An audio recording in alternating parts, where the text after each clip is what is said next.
정치 맞수다 시작하겠습니다. 오늘은 정광재 국민의힘 대변인, 박성민 전 더불어민주당 최고위원과 함께하겠습니다. 어서 오세요. 네, 안녕하세요. 반갑습니다. 안녕하세요. 대법원이 어제 더불어민주당 이재명 후보의 공직선거법 위반 사건에 대해 무죄를 선고한 2심을 깨고 유죄 취지로 파기 환송했습니다. 먼저 정치권 반응부터 듣고 시작하겠습니다. 어제 대법원은 대한민국의 법치와 정의가 살아있음을 보여주었습니다.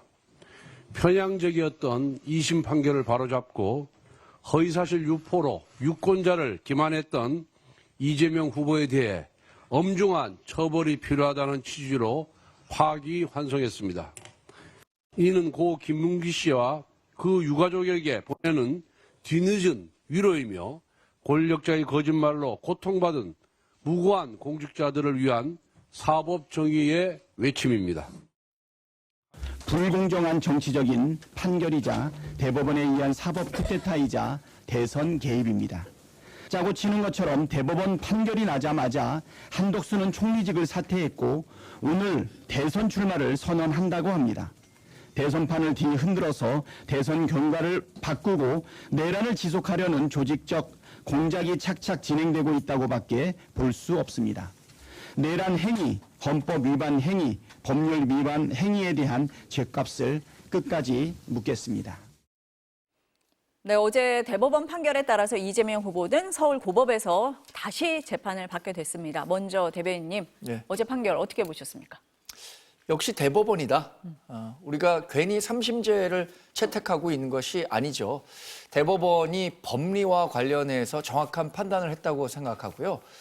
여러 논란이 있을 수 있습니다. 특히 민주당에서 대법원의 판결이 본인들이 예상하지 못했기 때문에 정치 개입에 한 것 아니냐 이런 얘기들을 하지만 대법원은 본인들이 갖고 있는 법리와 또 증거 사실 이 부분에만 집중해서 판단을 내렸다고 봅니다. 그렇기 때문에 이것에 대해서 정치적 의미를 더 씌우는 것 자체가 민주당이 씌우려는 정치 프레임에 불과하다 이렇게 보고요. 사실 유권자에게 어떤 인상을 주느냐가 굉장히 중요합니다. 그러니까 본인은 이런 뜻으로 얘기하지 않았다고 하더라도 그것을 받아들이는 사람 입장에서 충분히 오해할 만한 소지를 줬다면 그것은 법적으로 처벌이 돼야 되는 거죠. 또 하나, 이 표현의 자유는 굉장히 중요합니다. 대법원에서 표현의 자유를 중요하지 않다고 한 것이 아니라 표현의 자유는 중요하되 표현의 자유가 허용되는 범위를 넘었기 때문에 이재명 후보에 대한 발언은 선거법에 저촉된다 이렇게 판단했다고 한 거죠. 대변인님 보시기에는 법리적으로 판단을 한 거다. 정치적인 해석은 좀 배제를 하고 네. 보겠다라는 입장이신 것 같습니다. 어떻게 보셨어요, 최고위원? 대법원이 명백하게 정치에 개입했다라고 생각을 합니다. 사실 이렇게 조기 대선 국면이 본격화됐고 이제는 국민들의 시간이거든요. 근데 사법부가 이렇게 무리하게 졸속으로 이 대법원에서 재판을 진행하면서까지 결과적으로 이런 판결을 내린 것은 결국 유력한 대권 주자인 이재명 후보의 정치적인 이 생명을 끊어놓을 수도 있는 재판이지 않습니까? 이 사안을 이렇게 이 시점에 무리하게 추진한다는 것 자체가 이 주권자들의 선택을 제한할 수가 있는 일이고 선출되지 않은 권력인 사법부가 주권자의 시간을 모독하는 것이기도 하다라는 생각이 들고 한 가지 지적하고 싶은 것은 사실 전례 없이 빠른 속도로 진행됐습니다. 전원합의체 회부하는 속도도 그랬고 선고기 잡히는 시간도 그랬고 전례 없이 이렇게 이재명 후보에게만 이렇게 빠르게 진행을 한 이유가 무엇이었겠느냐. 저는 결과적으로 이 대법원이 정치적으로 개입했다라는 증거를 스스로 명확하게 보여줬다라고 생각을 하고 무려 6만여 장이 된다라고 하는 그 기록들을 제대로 심리한 것인지 제대로 공정한 토론과 여러 가지 수기와 합의가 이루어진 것인지 저는 굉장히 의문스럽고요. 이번 일을 토대로 결국에 국민들이 사법부를 봤을 때 사법부에 대한 불신을 초래할 수밖에 없는 행동을 스스로 저질렀다라고 생각하고 정치의 사법화 그리고 사법의 정치화 이런 얘기가 사실 최근에 굉장히 많았는데 윤석열 전 대통령에 대한 구속 취소 사건이라든지 아니면 지금 이번에 이재명 후보에 대해서 이렇게 이례적으로 선고를 내린 거라든지 결국에는 사법부가 이 정치적으로 이미 오염이 된 것 아닌가라는 우려가 굉장히 제기될 수밖에 없는 상황입니다. 그 최고위원님 말씀하신 것처럼 이번 선고 너무 빨랐잖아요. 9일 만에 이제 전원회의체 합의체에 회부가 된 지 이제 9일 만에 선고가 이루어진 건데 말씀하신 것처럼 6만 쪽 기록을 다 받겠느냐 이런 지적이 나오는 것도 사실입니다. 그러니까 정말 사실 뭐 2주도 안 되는 시간 동안 이런 결론을 내린 거잖아요. 그렇기 때문에 지금 뭐 한쪽 뭐 대법원 쪽에서는 신속하게 그리고 충실하게 심리를 했다라고 하는데 사실 이것은 윤석열 전 대통령의 어떤 내란과 관련해 가지고 내란 행위와 관련해서 내려지는 그 탄핵 심판과는 구조적으로도 너무나 사안이 다르고 왜냐하면 1심과 2심의 결과가 판이하게 달랐거든요. 그러니까 1심에서는 어떤 뭐 행위에 대한 부정이 있었느니 혹은 2심에서는 아니다 이것은 개인적인 인식이고 주관적인 느낌을 이야기를 한 것이다. 이런 식으로 이 사안 자체가 첨예하게 갈리고 복잡한 사안임에도 불구하고 그렇다고 한다면 전원합의체에서 오히려 시간이 더 걸렸어야 되는 게 맞는데 이 방대한 사건 기록과 첨예하게 갈렸던 이 법리에 대한 해석 이런 것들이 사실 조희대 대법원장의 의지가 없었다라고 한다면 저는 이렇게 신속하게 결론이 날 수가 없는 사안이다라는 생각이 들어요. 그래서 뭐 신속과 충실한 그 어떤 합의와 토론의 절차를 거쳤다라고는 하지만 사실 지금 이미 이은구 오경미 대법관이 이런 이야기를 했다라고 하는 거죠. 이 신속한 재판이 지나쳐서 충실한 재판의 이념이 무너지거나 충실한 재판을 강조하다 보니까 재판의 신속성이 저해되는 경우 모두 법원과 재판의 공정성에 대한 국민의 신뢰 유지가 어렵다. 그렇게 하면서 사실상 이번 판결이 이 대법원 안에서도 공감대를 제대로 이루지 못하고 신속함만을 너무나 강조하다가 사법에 대한 불신만을 초래했다. 이렇게 생각이 듭니다.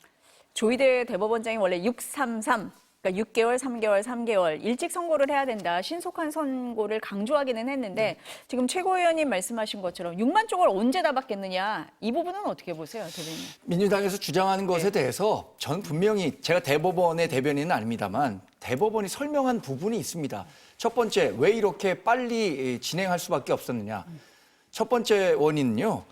이 1심과 2심이 진행되는 과정에서 절차적인 문제로 인해서 판결이 굉장히 늦어졌다는 점을 지적하고 있습니다. 그래서 가능한 한 빨리 이런 불확실성을 해소해야 한다는 측면에서 결론을 빨리 내렸다고 볼 수 있는 거고요. 또 하나는 1심과 2심이 완전히 극명한 판단을 내리면서 사회적 혼란이 가중되고 있습니다. 특히 대선 전국과 맞물리면서 이 부분과 관련해서 이재명 후보가 과연 대통령 후보로서의 자격, 흠결이 있느냐 없느냐에 대해서 판단을 해주는 것이 옳다라는 게 대법원의 판단이었습니다. 또 하나는 이 6만 쪽을 받느냐 안 받느냐 이 부분에 대해서 자꾸만 문제를 제기하시는 분들이 있는데 대법원은 법리심입니다. 사실관계는 이미 1심과 2심에서 충분히 다뤘고요. 그 사실관계와 관련한 판단이 1심과 2심이 달랐기 때문에 1심에서 적용한 법리와 2심에서 적용한 법리, 어떤 법리에 오류가 있었는가를 살펴보기만 하면 되는 겁니다. 이미 12명의 대법관이죠. 14명 가운데 2명은 이번에 참여하지 않았으니까요. 이 가운데 10명이 유죄 취지의 파기환송에 동의를 했고 나머지 2명만 소수 의견을 냈는데 저는 이 정도면 압도적인 의견 합치라고 봅니다. 2명도 사실 이념적인 성향을 굳이 나누고 싶지는 않지만 문재인 전 정부 시절에 임명된 2명만이 반대했을 뿐이고 나머지 10명에 달하는 대법관이 유죄라고 판결한 부분에 대해서 자꾸만 정치색을 입히는 것 자체가 민주당이 입으로는 뭐 사법부의 판단을 존중한다고는 하지만 벌써 뭐라고 했습니까? 김병기 의원이 이것들 봐라. 한 달 후면 어떻게 되는지 보자. 이렇게까지 얘기하고 있는 거 아니겠습니까? 입으로만 사법부의 판단을 존중할 것이 아니라 실제 존중하는 모습으로 이어져야 하는 게 지금 민주당의 자세라고 봅니다. 그러니까 대변인님 보시기에 대법원에서는 법률심이니까 빠르게 선고를 할 수 있었다라는 부분이고 혼란을 좀 줄이고자 하는 부분이 있었다 이렇게 말씀을 하시는 것 같아요. 그럼 관심은 이제 그럼 대선 전에 확정 판결이 나올까? 이 부분입니다. 그런데 오늘 대법의 파기환송 기록이 이미 오늘 오전에 고등법원에 도착을 했습니다. 지금 대법원 기류라면은 굉장히 빨리 진행이 될 것 같습니다. 대법원 전원 합의체 판단이 나왔기 때문에 파기환송심 유죄로 나올 것 같습니다. 이제 형량만 따지겠죠. 근데 이재명 후보 재상고할 것 같아요. 그러면은 기일 통지하고 서류 송달하고 상고 이유서 제출하고 법이 정한 절차가 있습니다. 통상적으로는 대선 전 결론이 어렵다 이렇게 얘기를 많이 하는데 요즘 알 수가 없어서 어떻게 보십니까?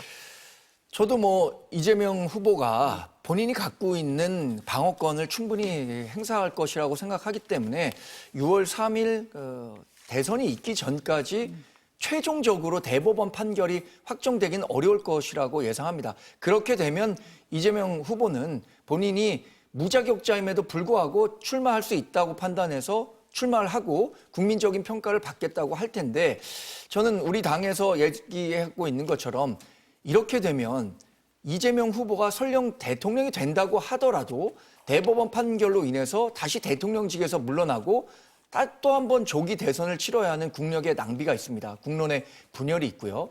이쯤 되면 이재명 후보 스스로 대통령 후보직에서 물러나야 한다고 생각하고요.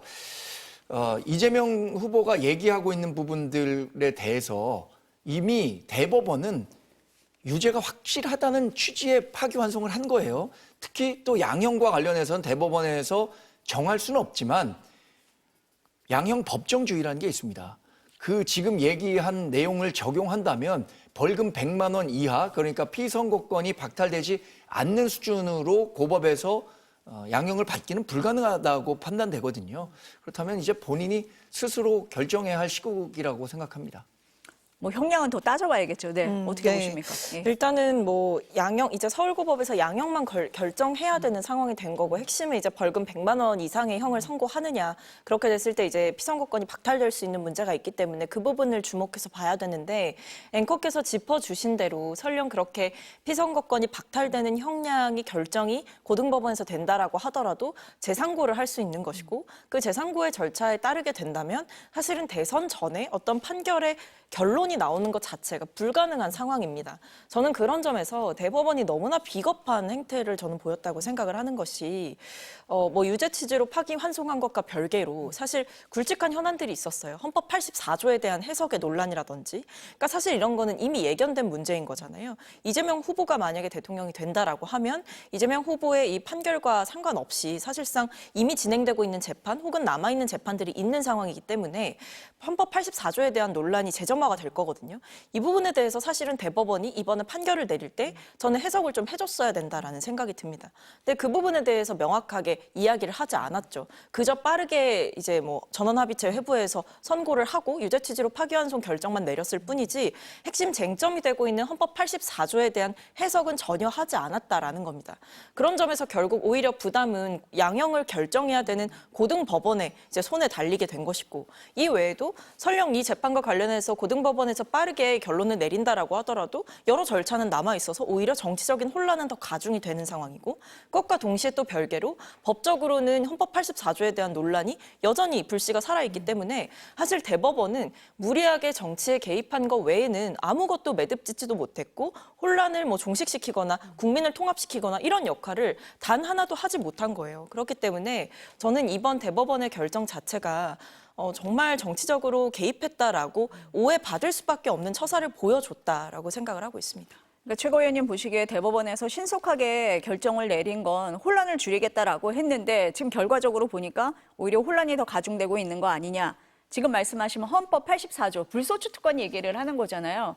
이제 이재명 후보가 만약에 대통령이 됐다라고 했을 때 그 재직 중에 이 재판을 계속 유지할 거냐 말 거냐 이제 그 논란이 있을 거다 이 얘기예요. 그래서 네. 대법원에서 만약에 파기환송을 할 거였으면 어느 정도 이 해석을 좀 해줬어야 되는 거 아니냐, 판단을 해줬어야 되는 거 아니냐라는 입장이십니다. 어떻게 생각하세요? 저는 이번에 대법원에서 그런 판결을 하긴 쉽지 않았을 것이라고 처음부터 예상했습니다. 왜냐하면 법이라는 게 과거에 일어난 일에 대해서 그것이 잘못됐느냐, 그렇지 못했느냐에 대한 판단을 하는 거지 앞으로 일어나지도 않은 일에 대해서 또 일어나지 않은 일에 대해서 미래를 예단해서 그때 당시에는 이렇게 적용된다라고 하는 것 자체가 오히려 만약에 그런 판결을 내렸다. 그래서 헌법 84조는 이런 경우에 소추에서 재판이 계속 진행되는 것은 용인돼야 된다라고 판단했다면 민주당이 어떻게 반응했을까요? 그런 것들을 고려한다면 대법원으로서는 아직 일어나지 않은 일에 대해서 미리 판단할 이유가 없었다고 생각하고요.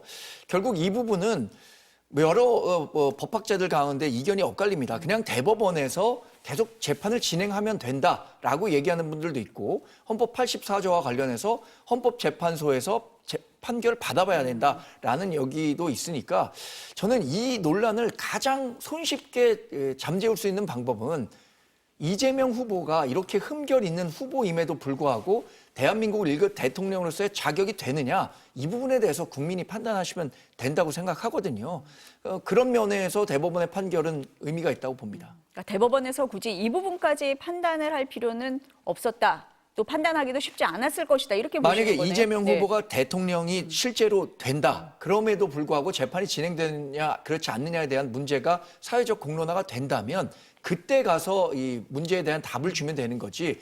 이재명 후보가 대통령이 될지 안 될지도 모르는 상황에서 지금 만약에 어떤 특정 답을 줬다면 만약에 그것이 우리 당에게 불리한 것이었다면 우리 당에서 굉장히 사법의 정치화를 얘기했을 거고 반대의 경우라면 민주당에서 지금 그 이상으로 탄핵이든 뭐든 대법관에 대한 대법원에 대한 조치를 하지 않았을까 싶습니다.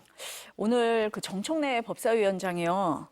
대통령이 당선될 경우에는 형사재판 절차를 중지하는 형사소송법 개정안을 오늘 오후 법사위에 상정하는 걸 추진하겠다 이렇게 밝혔는데 이건 어떻게 보세요?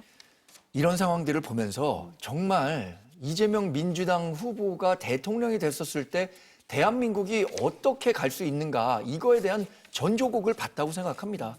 지금 그 입법권을 민주당이 독점하고 있잖아요. 법이라는 법은 사실 민주당이 원한다면 다 만들 수 있는 겁니다. 그런데 행정권을 우리 국민의힘이 갖고 있었고, 그러니까 윤석열 전 대통령이 갖고 있었기 때문에 국정 철학도 대한민국의 헌법 정신에 해당하지 않는 법은 거부권으로 막아놨었던 건데요. 지금처럼 이재명 후보 본인에 대한 방탄을 위한 법안이 만들어졌을 때 거부권 없이 그냥 통과되는 대한민국, 그게 우리 대한민국의 미래가 돼서 그렇게 가야 됩니까? 이런 부분들에 대한 근본적인 질문을 하게 만드는 무리한 법안 시도라고 보고요. 이 법안이 만들어진다고 했을 때 과연 우리 국민들이 수긍할 수 있을까? 사실 대통령은 탄핵이라는 제도에 의해서 중간에 내려올 수가 있죠. 그러나 국회의원은 한 번 선출되면 주민소환제 같은 게 없잖아요. 그렇게 본다면 4년 동안 견제받지 않는 국회 권력에 대해서는 어떻게 견제해야 하는가 이런 문제가 당연히 대두될 것이라고 생각합니다. 아니 근데 저는 자꾸 견제받지 않는 권력들에 대해서 이야기를 하시는데 일단 기본적으로 따져보고 싶은 것은 국회에서 지금 과반 이상의 의석을 민주당이 가지고 있는 것은요. 윤석열 정권 때 치러진 총선 때 얻은 의석입니다. 그러니까 윤석열 정권의 실정에 대한 평가가 반영된 총선의 결과였단 말입니다.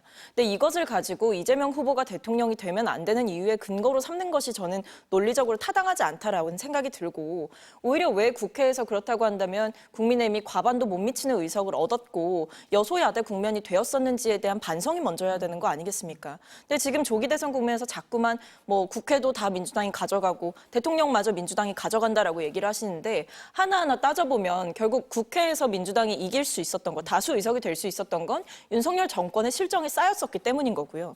조기 대선을 통해서 민주당 후보가 대통령이 될 가능성이 열린 것은 윤석열 전 대통령이 불법 계엄을 저질러서 탄핵을 당했기 때문입니다. 그러니까 결과적으로 보면 국민의힘과 윤석열 대통령이 모든 명분을 제공해 놓고 이제 와서 이재명 후보를 막아야 되는 이유로 입법과 행정 모두를 민주당이 장악할 수 있다라고 하면서 모든 것이 마치 민주당 때문인 양 벌어진 일인 것처럼 말씀을 하시는 것은 저는 온당하지 않다라는 생각이 들고 이번에 저는 이 사법부의 이 판단을 두고 사실 뭐 국민의힘에서는 마치 잔치가 벌어진 것처럼 이야기를 하시지만 저는 주권자들께서 현명한 판단을 하시리라고 생각을 합니다.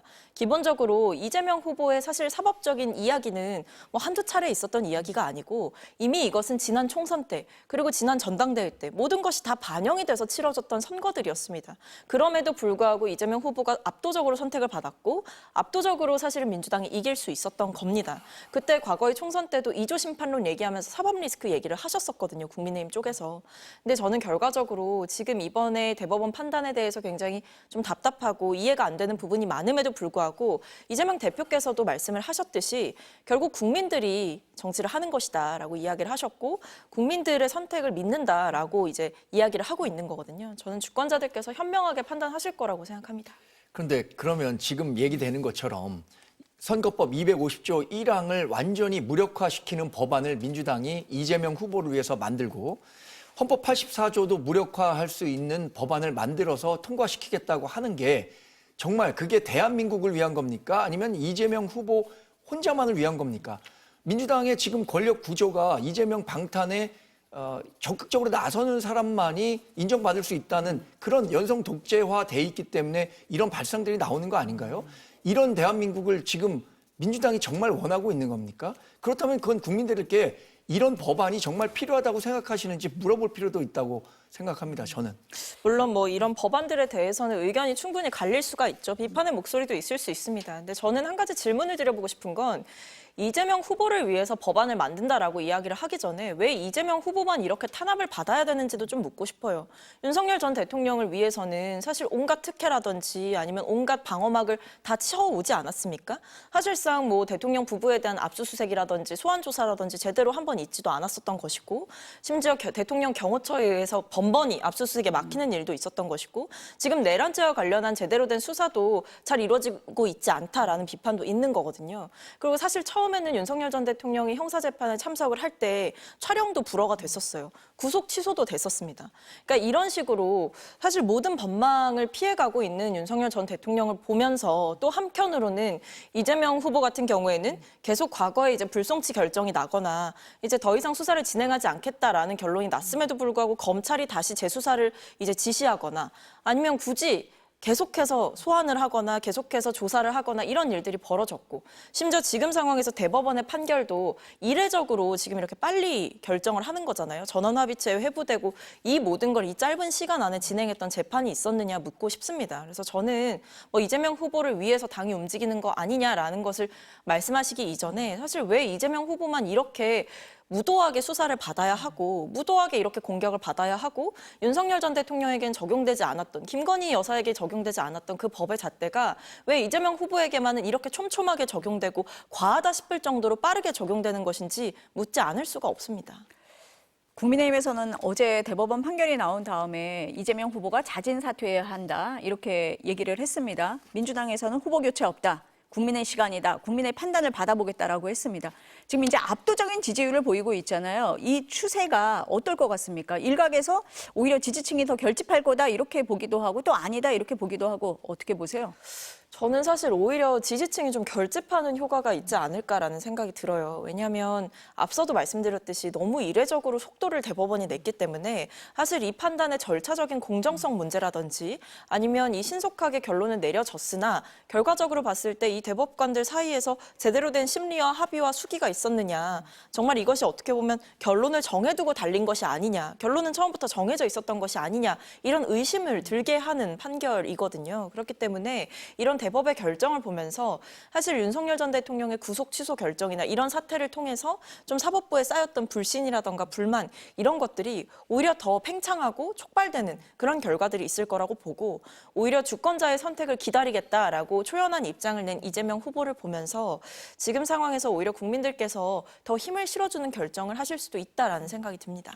대변인님은 어떻게 보세요? 일단 뭐 민주당이 얘기하는 것 기승전 이재명 후보에 대한 수사는 정치 검찰에 의한 정치 보복이다 이렇게 얘기를 하는데 그랬다면 사법부에서 마땅히 제동을 걸었을 겁니다. 1심에서 분명한 유죄 판결을 내렸죠. 전 오히려 뭐 결론이 정해진 판결문을 쓴 것은 2심 재판부였다고 생각합니다. 지금 대법원에서 판단한 판결문을 쭉 읽어보면 2심 재판부가 얼마나 법리에 충실하지 못한 판결을 내렸는지를 명확히 이해할 수 있으실 거라고 생각하고요. 지지자들 결집? 저는 당연히 그동안 민주당 지지했던 분들, 이재명 후보를 팬덤으로 지지했던 개딸들, 그분들의 지지세는 더 강화되겠죠. 이렇게 정치적인 핍박을 받고 있는 본인들이 지지하는 후보를 더 돕겠다라는 마음이 생길 수 있다고 봅니다. 그러나 그것이 이 선거 판세에 가장 많은 영향을 주는 중도 민심에까지 영향을 주리라고 생각하지는 않고요. 결국엔 시간의 문제이지 앞으로 이재명 후보가 대통령으로서의 자격이 있는 사람이냐 없는 사람이냐에 대한 의문이 본격적으로 이루어진다면 당분간은 뭐 이재명 그 후보에 대한 지지 그 세가 워낙 결집력이 있었기 때문에 큰 변화가 없을지 모르지만 시간이 지날수록 이재명 후보에 대한 재평가, 그러니까 과연 대통령으로서 자격이 있는지에 대한 의문은 계속 커질 것이라고 생각합니다. 그러면 민주당이나 국민의힘에서 선거 전략을 좀 바꿀 거다. 바꿀 수 있다. 이렇게 보십니까? 어떠세요? 선거 전략이라면 어떤 말씀? 지금은 이제 민주당의 이재명 후보가 한참 앞서가고 있어서 민주당은 조금 여유롭게 선대위를 꾸리고 좀 선거 운동을 했었잖아요. 국민의힘은 이제 쫓아가는 입장이었고 그리고 그전에는 이재명 그 후보의 사법 리스크 공격이 좀 안 먹힌다라고 표현해야 그렇죠. 되나? 네. 그렇게 됐었는데 뭐 지금은 좀 달라진 상황이잖아요. 일종의 사법 리스크를 자신이 네. 완전히 털어냈다고 생각했을 때는 지지율 면에서 큰 차이를 보였기 때문에 이른바 숨만 쉬는 전략, 대선 때까지는 숨만 쉬고 있어도 자신이 대통령이 될 수 있을 것이다라고 판단했을지 모르지만 지금 대선판은 요동치고 있습니다. 특히 내일이면 우리 당의 대선 후보가 한 명으로 확정이 되고요. 이후에 중도 보수 진영으로의 단일 후보 논의도 본격화될 가능성이 큰데 그렇다면 민심이 변화되고 또 더군다나 이재명 후보가 이런 사법적인 흠결을 갖고 뛰는 상황에서 민심이 반응하겠죠. 그렇다면 그 상황에서 어떤 전략을 내놓아야 할지 아마 기존에 갖고 있었던 그냥 두고만 보면 자신이 대통령이 될 것이다 라는 부자 몸조심 전략에는 변화가 있겠죠. 오히려 민주당의 선거 전략에 변화가 있을 거다 이렇게 네. 보시는 거예요? 그렇습니까? 어떻게 보세요?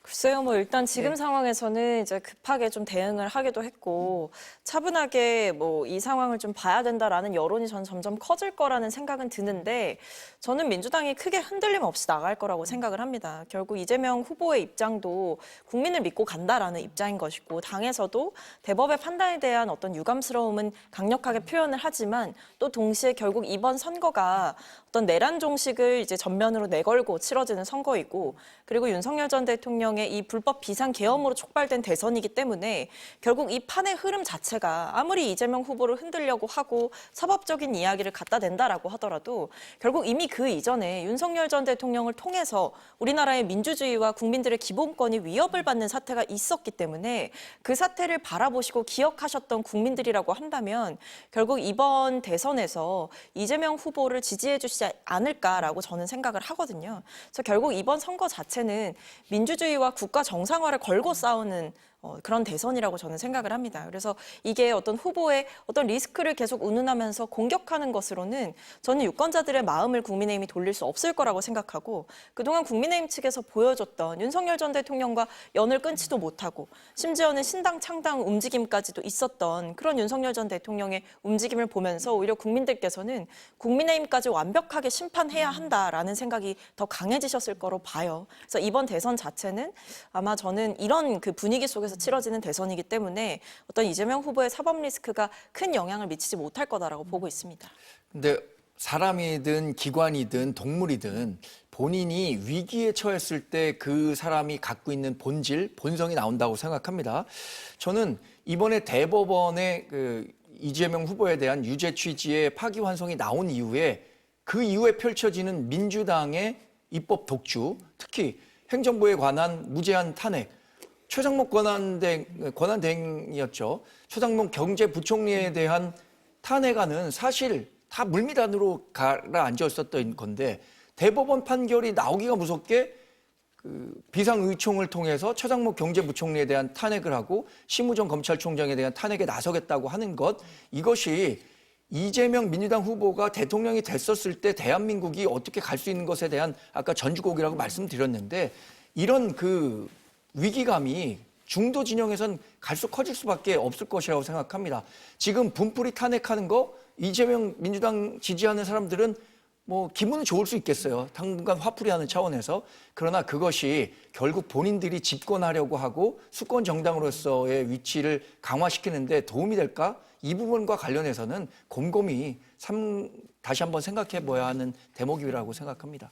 지금 대변인님 말씀하신 부분이 이제 최상목 부총리에 대해서 어제 국회 본회의에서 민주당이 탄핵안을 상정을 했는데 그 사이에 사표를 내고 사표가 수리되면서 이제 사퇴를 하는 그런 상황을 말씀하시는 거예요. 이 점은 어떻게 보십니까? 그러니까 이게 일단 네. 최상목 대행에 대한, 그러니까 최상목 전 경제부총리에 대한 탄핵의 명분은 이미 충분히 축적이 되어 있었어요. 사실 왜냐하면 권한쟁의 심판을 통해서 이 헌법재판관들을 선별적으로 임명한 이 최상목 대행의 행위가 위헌적이고 위법적이다라는 판단이 있었고 그럼에도 불구하고 헌법재판관을 임명하지 않은 채로 계속 미루면서 시간을 보내지 않았습니까? 이것 자체가 국가의 시스템을 흔드는 행위인 것이고 본인의 책임을 회피했던 아주 위법한 행태였던 거거든요. 근데 그럼에도 불구하고 사실 그동안에는 어떤 국가의 상황이라던가 정치적인 상황 이런 것들을 고려하면서 법사위 차원에서 조사를 하는 방식으로 이제 남겨뒀던 거죠. 근데 그러면 지금 이 상황에서의 변수는 크게 두 가지였습니다. 첫 번째로 최근에 미국 재무부 장관이 밝혔던 이 굉장히 충격적인 이야기가 있었잖아요. 일본과 대한민국을 언급하면서 이 두 나라는 선거 전에 협상을 성공적으로 마무리 짓고 선거를 치르고 싶어 한다. 그러니까 이 선거와 협상이 맞물려져 있는 이 국면에 대해서 이야기를 했거든요. 그러니까 이게 일종의 그동안 그렇다면 한덕수 대행과 최상목 경제부총리 이런 이 팀들이 계속 진행해왔던 미국과의 관세 협상 이런 것들이 결국 우리나라의 이익보다는 본인들의 치적과 한덕수 대행의 출마를 위해서 움직여 왔던 것인가라는 의심을 방불케 했던 것이고 이 상황 속에서 한덕수 대행이 결정적으로 어제 출마를 이제 하겠다라는 이유로 이제 사퇴를 하겠다라고 한 거죠. 근데 이 상황 속에서 그렇다고 한다면 최상목 대행이 그 다음에 협상의 퀴를 쥐게 되는 것이고 국가를 이끌어가야 되는 이 책임을 다시 얻게 되는 것인데 민주당이 그동안 쌓아왔던 최상목 대행에 대한 이 탄핵 명분과 최근에 있었던 미 재무부 장관의 이런 발언들 그리고 한덕수 대행의 사퇴 이런 것들이 다 맞물리게 되면서 최상목 대행에게 국정을 맡길 수는 없는 것이다라는 판단을 한 것이죠. 지금 이제 최고위원님께서 한덕수 전 총리의 사퇴까지 지금 얘기를 해오셨어요. 앞서서 대변인님은 대선판이 요동친다 이런 말씀을 하셨습니다. 한덕수 전 총리가 오늘 오전에 출마 선언했습니다. 이제 예비 후보인데요. 발언 들어보시겠습니다. 저는 오늘 제21대 대한민국 대통령 선거 출마를 국민 여러분께 말씀드리고자 이 자리에 섰습니다. 취임 첫 해에 개헌안을 마련하고 2년 차에 개헌을 완료하고 3년 차에 새로운 헌법에 따라 총선과 대선을 실시한 뒤 곧바로 직을 내려놓겠습니다. 새로운 정부는 한덕수 정부가 아닙니다. 좌우로 나뉘는 대신 오직 앞으로 나아가고 싶은 모든 사람의 정부, 바로 여러분의 정부입니다. 네, 앞서서 박찬대 원내대표가 언급하기도 했었는데 이 시점이 공교롭다 이런 얘기를 했습니다. 한덕수 후보라고 하겠습니다. 후보가 어제 대법원 판결 직후에 출마를 위해 공직을 사퇴하면서 미리 짜맞춘 거 아니냐 이런 얘기 나왔습니다. 최고위원님 어떻습니까? 그래서 함부로 예단할 수는 없는 부분이기는 합니다만 이 모든 시점이 굉장히 공교롭다라는 생각은 민주당 입장에서 할 수밖에 없는 거죠. 대법이 이례적으로 속도를 냈고 그것이 조희대 대법원장의 의중이었고 그 외에도 그 안에서 판결했던 대법관들의 사실은 성향으로 보았을 때에도 이게 어느 정도 정치적인 것들이 작용을 했나라는 의심이 들게 했고 이 외에도 왜 하필 이 시점과 맞물려서 대법원 판결 직후에 출마를 위해서 공직을 사퇴했을까 한덕수 대행이 이 모든 게 여러 가지 이제 우려와 어떤 불만과 분노 이런 것들이 촉발될 수밖에 없는 상황인 것 같은데요. 근데 저는 함부로 예단할 수는 없겠습니다만 일단 한덕수 후보의 이런 출마가 저는 명분이 없는 행태다라는 생각이 듭니다. 아니 당장 2달, 3달간의 이 국정 안정조차 책임지지 못하겠으면서 앞으로 어떻게 3년간 국가를 책임지겠다고 나오는 것인지 그리고 이번 대선 자체가 윤석열 전 대통령의 파면과 함께 치러지는 선거인데 그 정부에서 제대로 일하지 않았다라는 비판을 받고 있고 심지어는 내란의 공범이다라는 비판과 책임을 한 몸에 받고 있는 사람이 후보로서 나와서 뛰겠다라고 하는 것 자체가 그러면서 미래를 이야기하고 국민을 이야기하고 청년을 입에 올린다는 것 자체가 저는 정말 국민들을 무시하는 것도 좀 적당히 해야 되는 것이다라는 생각이 들 정도로 국민들이 보셨을 때 이 한덕수 대행의 출마를 정말 분노하시면서 바라보실 것 같다라는 생각이 들었습니다. 어떻게 보셨어요? 일단 시점과 관련해서 이렇게 음모론을 제기하는 것은 저는 음모론은 민주당의 비밀병기 가운데 하나라고 생각하기 때문에 이렇게 제기하는 음모론이 전혀 아프지 않다고 생각합니다. 지난 4월 29일에 대법원이 5월 1일 날 이 전원합의체 판결을 내리겠다고 했어요.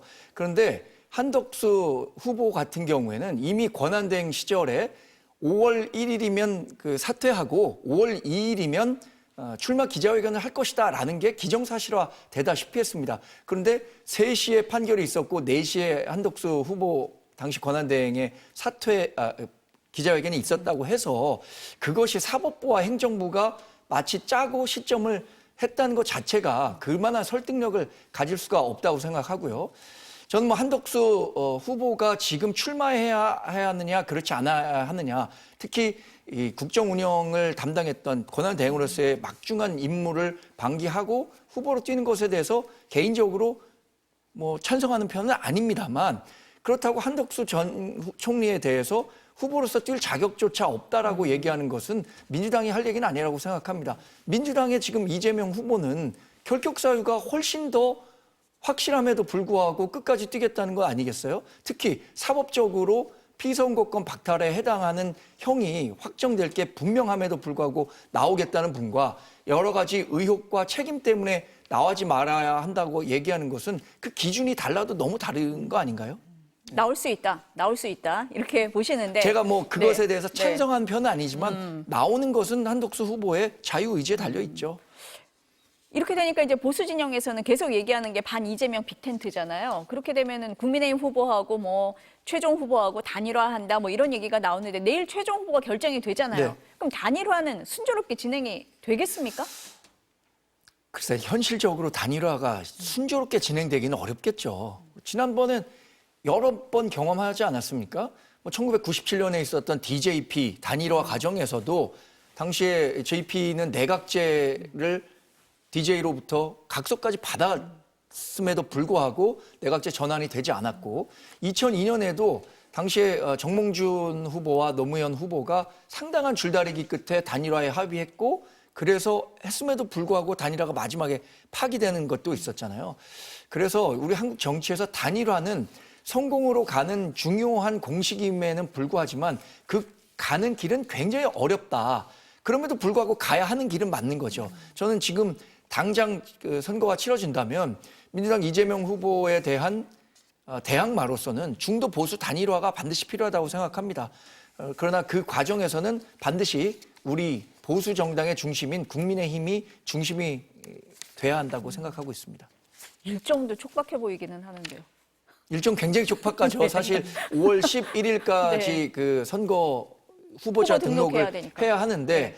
선거 후보자 등록을 만약에 외부에 있는 후보가 국민의힘으로 하지 않는다면 우리 당이 갖고 있는 자원을 활용할 수가 없게 되기 때문에 5월 11일이 뭐 사실상 데드라인이 아니냐라고 얘기하시지만 저는 5월 11일까지 단일화 협상이 원만하게 다 마무리될 수 있을까? 이 부분에 대해서는 그동안의 정치 공학을 봤을 때 쉽지 않지 않을까 이렇게 예상해 봅니다. 네, 저는 뭐 일단 시점도 시점인데 결국 국민의힘 경선에서 최종 후보가 누가 되느냐에 따라서 이 단일화 협상이 순조로울 수도 있고 완전히 엎어질 가능성도 있다라고 생각을 합니다. 김문수 후보가 만약에 최종 후보가 된다라고 한다면 사실 김문수 후보가 지금 흡수하고 있고 모아놨던 이 지지층들은 결국 한덕수와의 단일화를 추진해라라는 명목으로 저는 김문수 후보에게 표를 줬다라고 생각을 하거든요. 결국 김문수 후보의 표는 독자적인 지지세라고 보기는 어렵고 한덕수 대행과의 단일화에 대한 기대감을 가지고 있는 유권자들이 표를 준 것이다라는 생각이 듭니다. 그렇기 때문에 아마 김문수 후보가 되면 아마 굉장히 순조롭게 진행이 되겠죠. 근데 그것과 별개로 만약에 한동훈 후보가 또 최종 후보가 될 가능성도 분명히 있는 거거든요. 왜냐하면 한동훈 후보가 이제 토론회라든지 이런 것들을 거치면서 굉장히 많이 약진하고 있다 이런 평가가 있기 때문에 어떤 보수 진영 내부에서 전략적 선택을 해야 되지 않겠느냐라는 여러 가지 이제 고민을 하는 보수 지지층이 있다라고 한다면, 그리고 그 파이가 점점 늘어났다라고 한다면 한동훈 후보가 최종 국민의힘 후보가 될 가능성도 분명히 존재하기 때문에 그런 상황이라면 저는 단일화 협상 자체가 무산될 수도 있다. 그러니까 아예 협상 자체에 전 착수를 못할 수도 있다라는 생각이 듭니다. 왜냐하면 한동훈 후보도 그동안 뭐 한덕수 대행의 출마에 대해서 그렇게 곱지 않은 시선을 보냈었고, 특히 경선 주자들 입장에서는 이게 경선이 진행되는 과정 가운데에서 뭐 당의 지도부가 특히 뭐 정대철 헌정회장에게 전화를 해서 단일화를 도와달라 이런 이야기가 나갔고 공개가 됐다라는 것 자체에 대해서 불쾌할 수밖에 없는 상황이기 때문에 저는 단일화 협상 자체가 오히려 협상의 문도 못 열고 끝날 수 있고, 한덕수 대행은 갑자기 이제 사퇴를 하고 출마를 하겠다고 나왔으나 무소속으로 완주할 가능성도 저는 그렇게 높지 않아 보여서 오히려 이 모든 게 다 무산이 될 가능성도 열려 있다라는 생각이 듭니다. 내일 국민의힘 최종 후보가 결정되고 나면 어떻게 진행이 되는지 이건 좀 지켜보도록 하겠습니다. 한덕수 전 총리가 출마를 위해서 사퇴를 했고 또 김문수 전 장관도 출마한다 하면서 사퇴를 했죠. 어제 최상목 부총리 사표를 냈어요. 그래서 국무위원이요. 지금 14명입니다. 당장에 이 회의가 되느냐 정족수 논란이 일고 있어요. 헌법에 보면 국무회의는 15인 이상 30인 이하의 국무위원으로 구성된다 이렇게 규정이 돼 있는데 오늘 아침 국무회의에서 추경안이 의결되기는 했어요. 법제처가 유권 해석을 해서 사람이 아니라 자리로 하는 거다 이렇게 얘기를 했는데 이거 어떻게 봐야 됩니까? 정말 비정상적인 국정 운영이 되고 있는 거죠. 여기에는 물론 뭐 윤석열 전 대통령이 했었던 불법 계엄 이에 따른 후과도 있지만 그 한편으로는 민주당이 끊임없이 해왔던 행정부 국무위원과 행정부 국무위원에 대한 탄핵도 중요한 원인 가운데 하나입니다.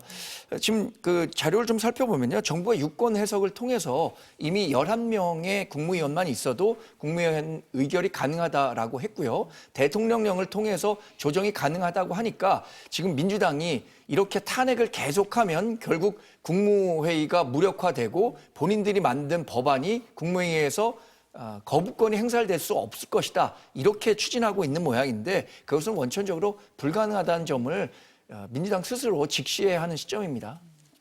사실 뭐 지금 이제 국무회의 무력화 이것은 저는 전혀 관계가 없는 얘기다라는 생각이 들고요. 오히려 지금 최근에 계속해서 이 국무위원 수가 줄어드는 거는 일단 김문수 전 장관이 본인 대선 나가겠다고 갑자기 사퇴를 했고 한덕수 대행이 본인 출마하겠다고 권한대행 자리를 내려놨고요.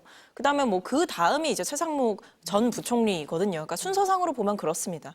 그 외에도 이미 앞에서 잠깐 언급을 해주셨지만 국무회의의 의결 정족수 같은 경우에 그리고 11명 이상이면 국무회의 자체를 열 수 있다라는 해석을 이미 국무조정실에서 2022년에 내놨던 바가 있거든요.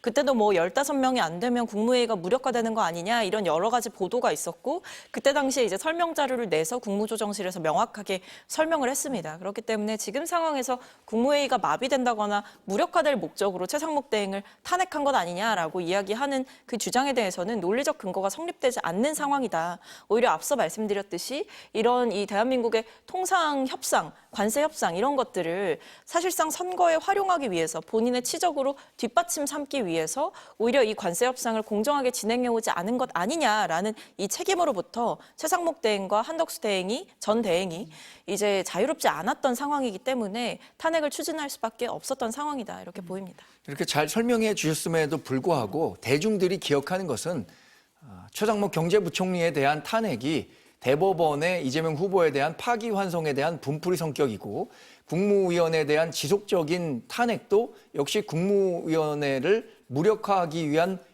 민주당의 정치적 행보다라고 대중들은 받아들인다. 이 점이 가장 큰 문제라고 생각합니다. 민주당이 반성할 부분이 거기에 있다고 보는 거죠. 전 아까 말씀드렸던 것처럼. 근데 사실 뭐 분풀이를 한다라고 하시지만 사실 최상목 권한대행을 탄핵시킨다고 해서 뭐 어떤 대법의 판결이 바뀌고 무슨 고등법원의 판단을 저희가 좌지우지할 수 있는 것은 아니지 않습니까? 그렇기 때문에 저는 연관성도 떨어지는 문제다라는 생각이 들고 그리고 최상목 대행에 대해서는 분명히 말씀드려야 될 건 헌법재판관을 선별적으로 임명했던 행위에 대해서 헌법재판소의 판단이 있었음에도 불구하고 그 헌법재판소의 판단을 존중하지 않는 모습을 보임으로써 스스로 헌법을 지키겠다라는 의지를 저버렸던 것이 최상목 대행의 모습이었다라는 말씀을 한 번 더 드리겠습니다. 근데 그랬다면 네. 최초안에 발의안이 됐을 때 그럼 그때 진행했어야죠. 그렇게 진행하지 않고 그냥 갖고 있다가 지금 대법원 판결 나니까 그 이후에 2시간도 안 돼서 탄핵에 나서겠다? 이렇게 한다면은 국민들이 어떻게 받아들이겠냐는 거죠. 그 진정성을 이렇게 계속 설명한다고 하더라도 국민들이 받아들이는 것은 완전히 다른 결과로 받아들이고 있다는 점을 민주당만 왜 모르고 있는지 모르겠다는 말씀이죠. 같은 사안에 대해서 두 분이 완전히 다른 입장을 보이고 계시기 때문에 뭐 국민의힘 민주당의 입장이다 이렇게 이해하겠습니다. 짧게 마지막으로 좀 여쭤볼게요. 명태균 씨 얘기인데요. 그제 명태균 씨가 서울중앙지검에 수사받았잖아요. 받고 나와서 국민의힘 윤상현 의원하고 만난 걸로 확인이 됐습니다. 저녁 식사 자리였는데 2022년 총선 공관위원장이었죠. 윤상현 의원이 공천 개입 의혹의 인물이기도 합니다. 부적절한 자리 아니었다 이렇게 얘기를 하는데 보는 시선은 좀 다른 것 같습니다. 어떻게 보세요? 제가 말씀드렸던 것처럼 네. 대중이 그걸 어떻게 받아들이냐가 중요한데 사람들은 이 자리에 대해서 그럴 수도 있는 거야 아니야? 이렇게 생각하겠습니까? 아니면은 그 두 사람이 왜 같이 검찰 수사 받고 있는데 왜 만났지? 이렇게 생각하겠습니까? 전 후자에 가깝다고 보기 때문에 두 사람이 아무리 무적절한 모임이 아니라고 생각했다고 하더라도 검찰이든 국민이든 왜 만났을까라는 의구심은 뭐 당연히 생길 수밖에 없다고 생각합니다. 같은 잣대를 저도 들이대야겠죠. 예. 아니 김성훈 전 경호처 차장도 거기 있었는데 윤상현 의원은 우연히 만났다 이랬다는 거잖아요. 근데 대변인 같은 대답하실 것 같습니다. 같이 만났었으면 안 된다고 생각합니다. 예. 어떻습니까? 참 식당이 많은데 왜 하필 거기 있었을까요? 뭐 이런 질문이 드는 거죠. 그러니까 왜 하필 그날 그 시점에 거기 있었느냐라는 생각이 드는 거고 우연이라는 이름으로 혹은 뭐 사담이라는 이야기로 포장하기에는 좀 사안 자체가 보통 사안은 아니다라는 생각이 들고 무려 대통령 부부의 공천 개입의 핵심 인물과 그 당시 공관위원장이었던 윤상현 의원이 사실은 그 의혹의 당사자와 뭐 수사를 받고 있는 이 대상자와 만난다라고 하는 것 자체가 어떤 모종의 논의가 있었던 것 아니냐라는 생각이 들 수밖에 없는 거고 뭐 말맞추기를 했을 수도 있는 거고요. 그러니까 윤상현 의원 자체가 사실은 공천 개입의 핵심 인물이에요. 왜냐하면 그 대통령의 육성이 공개가 됐었잖아요. 그때 내가 상현이한테 전화할게. 공관위원장이니까 이렇게 윤석열 전 대통령이 직접 얘기를 하거든요. 근데 그때 당시에도 윤상현 그 의원께서 본인은 뭐 전화 뭐 받은 바 없고 뭐 이런 식으로 이야기를 했어요. 보고를 했어도 뭐 내가 한 건 아니다 이렇게 이야기를 하면서 본인의 책임을 회피했었는데 이 육성을 들어보면 그렇지는 않았던 것 같습니다. 그러니까 지금 이 상황 속에서 굳이 명태균 씨를 또 만나서 무슨 얘기를 했을까? 결국 여전히 아직까지도 이 윤석열 전 대통령을 둘러싼 이 모든 논란은 종식되기는커녕 여전히 현재 진행형인 것이다라는 생각이 듭니다. 수사 얘기는 안 했다고 하는데 두 분 다 안 믿으시는 것 같습니다. 네, 두 분 말씀 오늘 여기까지 듣겠습니다. 감사합니다.